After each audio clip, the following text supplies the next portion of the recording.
Next item is for first read only, an ordinance to amend Article 9, Administrative Affairs of the City of South Fulton Charter to add Section 4.16, Internal Auditor, and for other lawful purposes. This is sponsored by Council Members Williams, Willis, Sebastian, and Reeves. This is much like the previous item. I do want to start by asking the city manager, one, is this your recommendation? And two, is it currently in the budget that you have proposed? I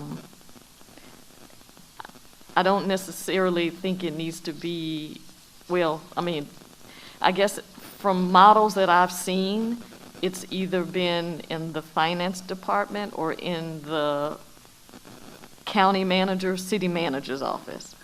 All right, and is this currently in the budget, or will you be bringing, this is something we'll have to cut something to put it in?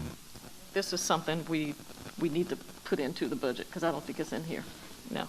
Just, we are required by law to pass a balanced budget. So every position that we are creating tonight, something will have to be cut. All right, Mr. Clerk, please sound the next item.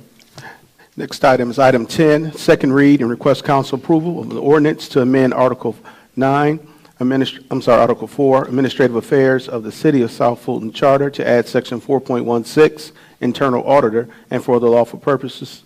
And this is a resolution sponsored by Councilmember Williams.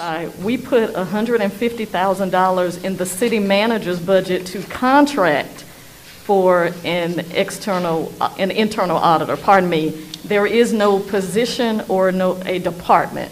So I want to make sure that that's clear. And because of some of the things that have gone on in our city the last couple of years, I do think it is in the best interest of the city that we contract out for an internal auditor for our city. I mean, there's some very sensitive type work that has to be done when it comes to an internal auditor.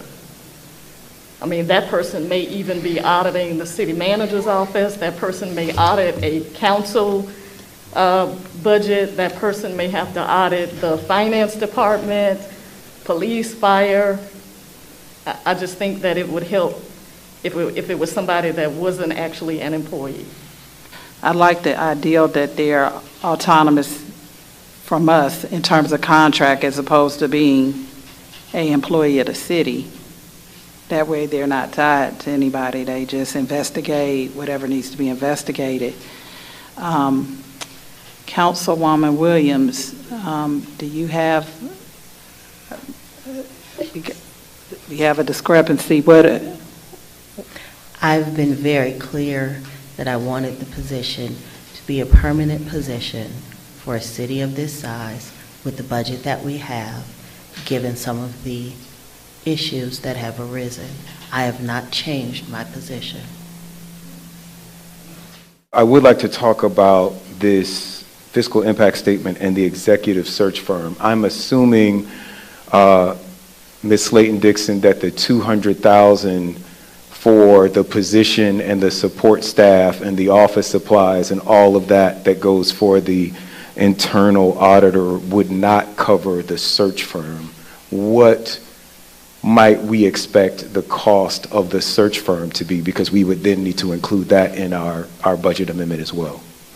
And we haven't gone that far to get that dollar amount, so I'm not sure if the city manager would have a figure on that.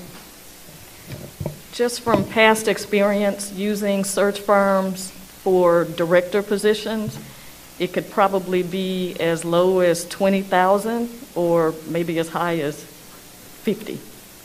All right, we should just build that. I think we're going to take the vote now, and we should just make sure that we build that in the budget, whichever way the vote goes.